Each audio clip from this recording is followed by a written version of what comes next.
রেলপথের উদ্ভাবন যেমন মানুষের যোগাযোগ ব্যবস্থায় নতুন যুগের সূচনা করেছিল, তেমনি চিরকালের জন্য পাল্টে দিয়েছিল সময়ের ধারণা।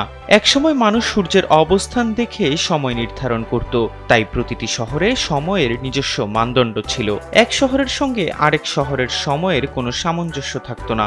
অবশ্য সে সময় দ্রুতগামী কোনো যানবাহন না থাকায় মানুষ সামরিক অভিযান অথবা বাণিজ্য ছাড়া বেশি দূরে যেতও না। ফলে সময়ের তারতম্য তেমন সমস্যাও সৃষ্টি করত না। কিন্তু রেল উদ্ভাবনের পর সময়ের ধারণা পুরোপুরি পাল্টে যায়। 1883 সালে যুক্তরাষ্ট্র ও কানাডার রেলপথ কোম্পানিগুলো টাইম জোনের ধারণা চালু করে, যা মানুষের সময় নির্ধারণের পদ্ধতিতে বৈপ্লবিক পরিবর্তন নিয়ে আসে।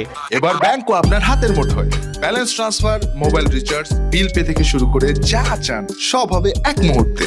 NRBC planet. টাইম জোন বা সময় অঞ্চল হলো পৃথিবীকে বিভিন্ন অঞ্চলে ভাগ করার একটি পদ্ধতি, যেখানে প্রতিটি অঞ্চল নির্দিষ্ট সময়ের ব্যবধানে থাকে। এটি মূলত গ্রিনউইচ মান সময় তথা জিএমটি বা ইউনিভার্সাল টাইম তথা ইউটিসি থেকে হিসাব করা হয়।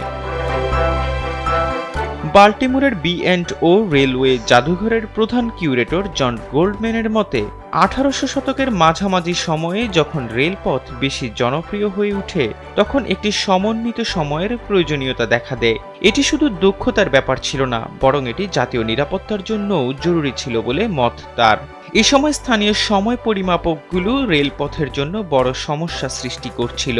সবচেয়ে ভালো পরিস্থিতিতে মানুষ ট্রেন মিস করতে পারে, আর সবচেয়ে খারাপ পরিস্থিতিতে একটি মাত্র ট্র্যাক ব্যবহার করার কারণে দুই ট্রেনের মধ্যে সংঘর্ষের সম্ভাবনা বাড়ে। প্রথম দিকে যুক্তরাজ্যেও একই ধরনের সমস্যা সৃষ্টি হয়েছিল।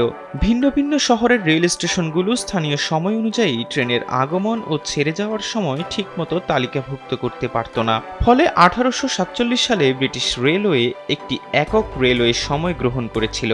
1880 সালে এটি আনুষ্ঠানিক সময় হিসেবে গ্রহণ করা হয় এবং গ্রিনউইচ মান সময় তথা জিএমটি নাম দেয়া হয়। যুক্তরাজ্য প্রথম দেশ হিসেবে এমনটি করে। যুক্তরাজ্যের পর এই ধারণাটি উত্তর আমেরিকাতেও ছড়িয়ে পড়ে। তবে যুক্তরাষ্ট্র ও কানাডার জন্য দরকার ছিল পুরো মহাদেশে সময়ের মান নির্ধারণ করা। 1879 সালে কানাডীয় প্রকৌশলী স্যার সানফোর্ড ফ্লেমিং সময়মতো ট্রেন ধরতে না পারার পর টাইম জোনের ধারণা প্রস্তাব করেন। 1883 সালের 18 নভেম্বর যুক্তরাষ্ট্র ও কানাডার রেলওয়ে সংস্থা ফ্লেমিংয়ের ধারণা গ্রহণ করে পুরো উত্তর আমেরিকাকে পূর্ব, কেন্দ্রীয়, পাহাড়ি এবং প্রশান্ত মহাসাগরীয় নামে 4টি প্রধান টাইম জোনে ভাগ করা হয়, যা আজও ব্যবহার করা হচ্ছে। নতুন একক টাইম জোন ব্যবস্থার ফলে রেলপথে দুর্ঘটনা অনেক কমে যায়। এহসান আব্দুল্লাহ, কালবেলা ডেস্ক।